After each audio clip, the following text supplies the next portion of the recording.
салом бинандагони арҷманд, имрӯз ҷумъа 2 август аст. Шуморо ба дидани барномаи хабарию таҳлили ахбори озодӣ даъват мекунем ки бо ҷамъи ҳамкорон дар Прага ва Тоҷикистон таҳия шудааст. Унвони мавзӯъҳои асосии барнома чунин аст.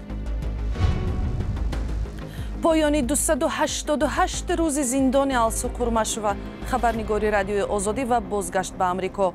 Ғарбу Русия азимтарин табодули зиндониҳоро анҷом доданд. шикояти шабакаҳои барқ аз болои ширкати Талко. Чаро корхонаи калони алюминии Тоҷикистон пули барқро намедиҳад? мошинҳои барқӣ дар Тоҷикистон зиёд мешаванд. Аз ҳоло мушкили барқгирии онҳо пеш омадааст, аз ҷумла дар ноҳияи Айнӣ. Шартия наминам ба ҳазир мусофиро гардан кор кунам.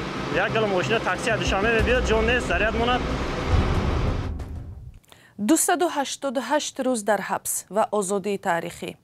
Алсу Қурмашова, хабарнигори бахши Тотории радиои озодӣ, дар қатори 16 маҳбуси дигари зиндонҳои Русия ва Беларус шаби дирӯз озод шуд ва дар ҷараёни як табодули таърихии зиндониҳои миёни Москву ва Вашингтон ба Амрико баргашт.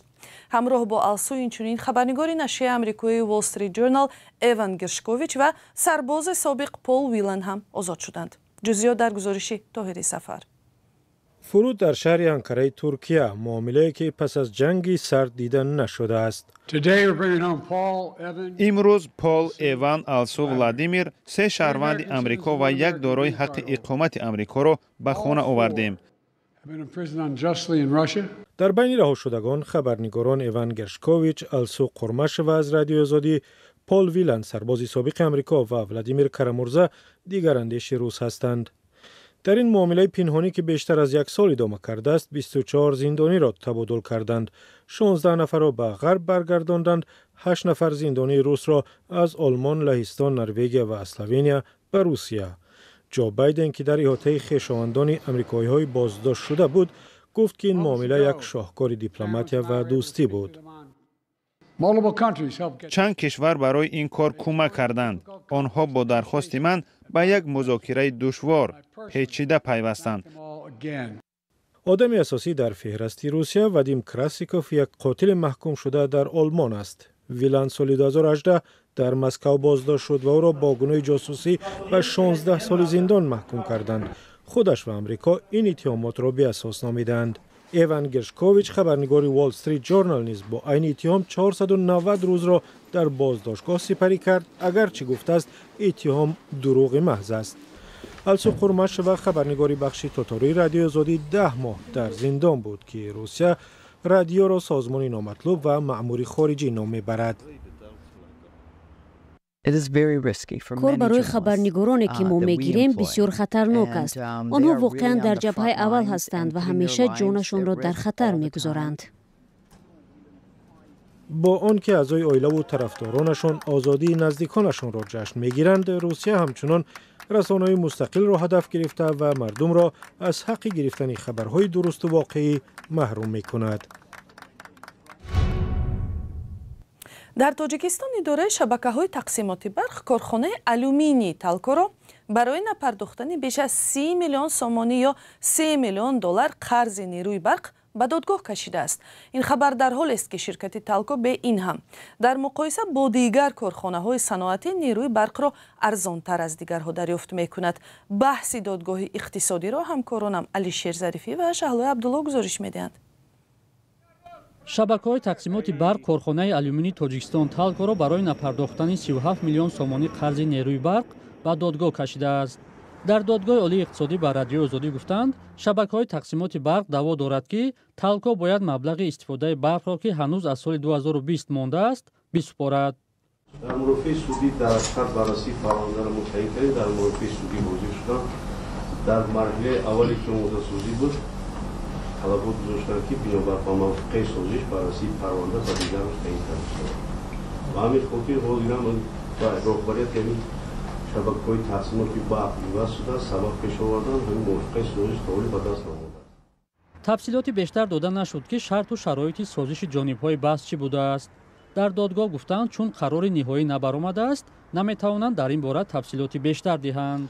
ҳабибулло мақбулов сухангӯи корхонаи талко ба радиои озодӣ кӯтоҳ посух дод ки ин баҳсро ҷонибҳо байни худашон ҳал карданд, вале аз шарҳи бештари мавзӯъ худдорӣ кард. дар шабакаҳои тақсимоти барқ ва ширкати барқи тоҷик тасдиқ карданд ки корхонаи талко қарздор аст, вале касе ҳозир нашуд дар ин бора бештар суҳбат кунад.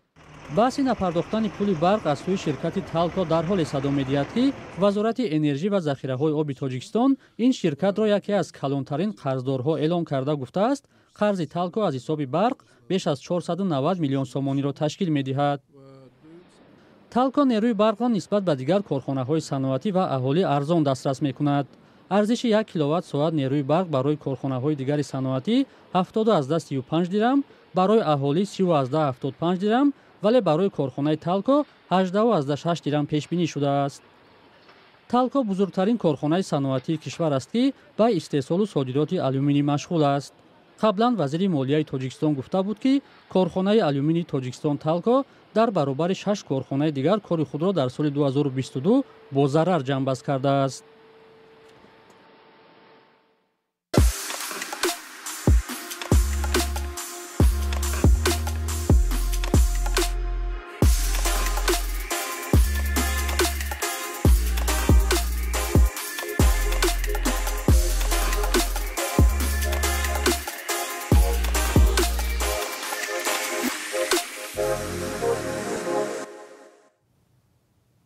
دهها ماشین برقی چینی در نیمه‌راه دوشنبه خوجند از بی‌برقی درماندند و تقریباً یک هفته است از ناحیه عینی بیرون شدن نمی‌توانند. در اینجا چند نقطه برقگیری برای ماشین‌ها بود ولی حالا کار نمی‌کنند چون به قول صاحبان این نقطه‌ها شرکت برق تاجیک نیروی برق آنها را قطع کرده است. فرزان محمدی در این باره گزارش می‌دهد. ماشین برقی شاه رسول جوراєв ساعت‌ها در نزد نقطه برقگیری آرش انتظار می‌ایستد تا برق آید و بطاری‌های ماشینش را نیرو بگیرد. او تنها نیست و ده‌ها راننده دیگر نیز همین احوال را داشته‌اند. دین آمدن پول محکم من چیز دادن کار نکرد. دماشنی من گرفتن دماشنش واردگی نبود. در خوبیه همسایه‌ها موندن. سراناق بسیار نمی‌تید. این دماشنی کم می‌تید. این اکثر می‌تید. این تیز می‌تید. نیم ساعت. این مو دماشنش قریب 8 ساعت 7 ساعت بعد زرد می‌تید. بعد پرمیشه که مسافر وقت ندارند برای اجرت کردن. نقطه بنزین فروشی آرش اولی ماه ایول بعد مراجعت زیاد رانندگان برای ماشین‌های برقی هم وسیله نیروگیری نصب کرد. مسئولانش میگویند روزانه تا 100 ماشین برقی از آن استفاده میکرد. همین هفته انتقال برق به این نقطه ضروری را قطع کردند.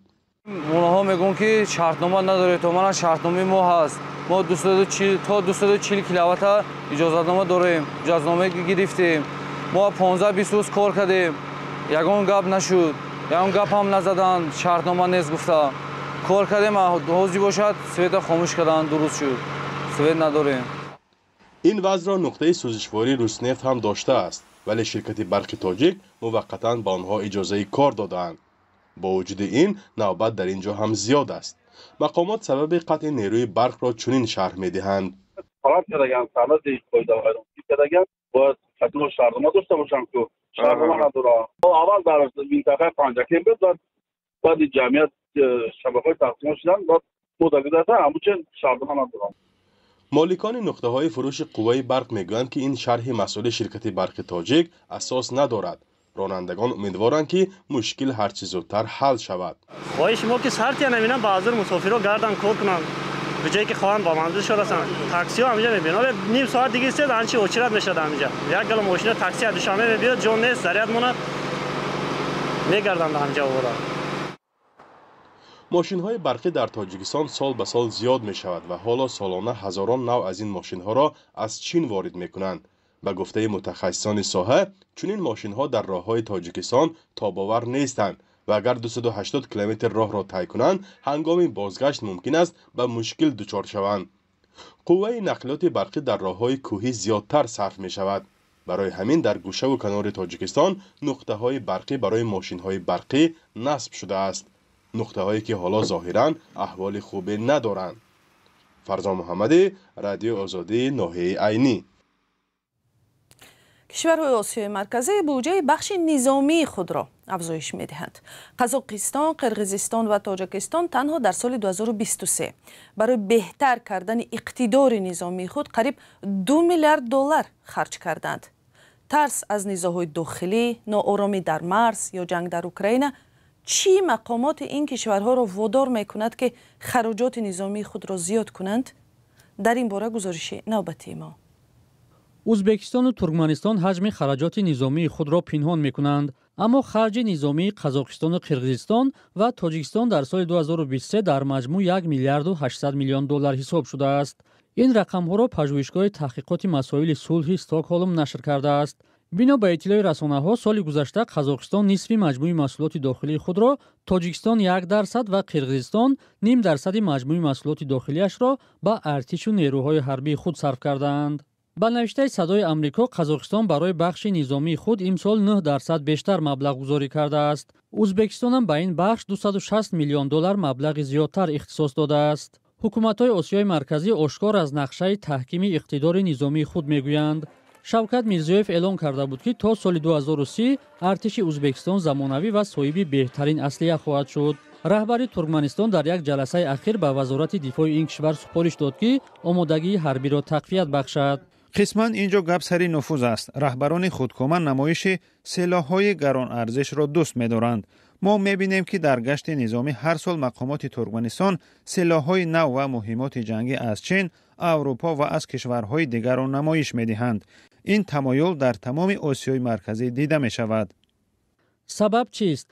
رهبران منطقه افزایش خراجات را با عامل‌های چون جنجال‌های مرزی در آسیای مرکزی، جنگ در اوکراین و در قره‌باغ کوهی و بی‌ثباتی در افغانستان ربط می‌دهند.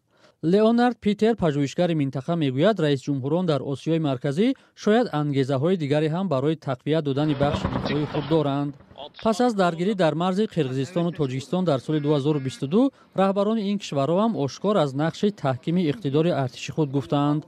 قمچیبک توشیف رهبر کمیته امنیتی قرقیزستان اعلام کرد که در 2 سال به این بخش بیش از 1 میلیارد دلار صرف شده است. قسمی زیادی این مبلغ برای خرید سلاح‌های پراقتدار، به سرنشین‌های بیرقدار و اکسونگور، چرخبال‌ها و تقویت دادن نظام دفاع هوایی خرج شده است. تاجیکستان هم خفا نمی‌ماند. در 2 سال پیش در کشور کارخانه استحصال بسرنشین‌ها تأسیس یافت. همچنین بنا به خبرها حکومتداران برای خرید هواپیمای بسرنشین بیرقدار با مبلغ 0.5 میلیون دلار با ترکیه سازشنامه بستند. کارشناسان مسابقه نظامی قرقیزستان و تاجیکستان را گوناگون ارزیابی می‌کنند. برخی بر این باورند که آمادگی به جنگ این پیامی خطرناک است. نه فقط جنگ و درگیری‌ها بلکه تغییرات در زمینه ژئوپلیتیکی هم سبب افزایش خرج نظامی در منطقه شده است. اگر قبلا در مسائل امنیتی آسیای مرکزی روسیه نقش کلیدی داشت، حالا صف شریکان نظامی زیاد می‌شود. اکنون ترکیه، ایران، عربستان سعودی، آمریکا، چین، آلمان، فرانسه و بلاروس هم به این کشورها سلاح و تکنیک‌های حربی دسترس می‌کنند. ولی به نظر کارشناسان این همه نمی‌تواند کشورهای منطقه را از نگاه سیاسی استوار کند.